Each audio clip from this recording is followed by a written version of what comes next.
Donc en conclusion, est-ce que je recommande ce Z2? Oui, totalement. Pour la première raison, l'appareil photo. Comme je vous l'ai dit, je suis vraiment un amoureux de l'appareil photo du Z2.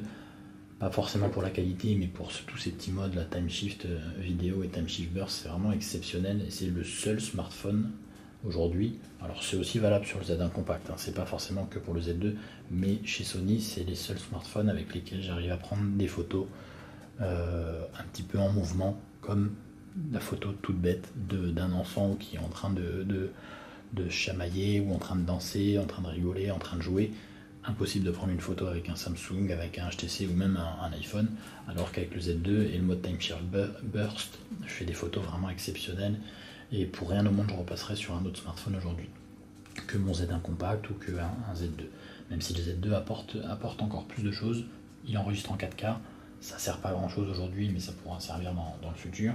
Le floutage arrière-plan qui est vraiment sympa. Le mode Time Shift vidéo. Voilà pourquoi, la grande raison pourquoi je recommande le Z2. Après, je le recommande pour d'autres choses. L'autonomie qui est très bonne comparée à la concurrence. Le casque qui a un avantage. L'écran qui est vraiment beau. Le design que je préfère. La prise en main. Aujourd'hui, voilà. Si on met point par point par rapport à un Galaxy S5, je préfère globalement le Z2.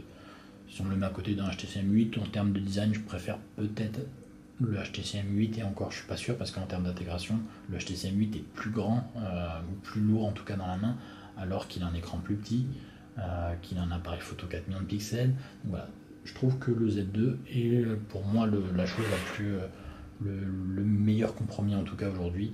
Alors après pour certaines personnes ça sera un petit peu gros si on regarde par rapport à un Z1 compact qui est à peu près de la taille d'un iPhone 5S.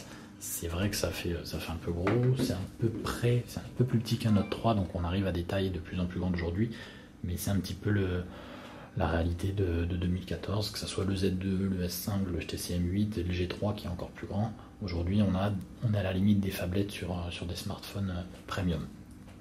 Donc voilà, en gros, en conclusion, je recommande totalement ce Z2 pour l'appareil photo, pour l'autonomie, pour l'écran, pour le design, pour l'étanchéité. Et pourquoi d'autre? Pour le casque aussi qui a un avantage comparé à la concurrence puisque c'est les seuls à proposer ça. Donc voilà pour ce test du Xperia Z2.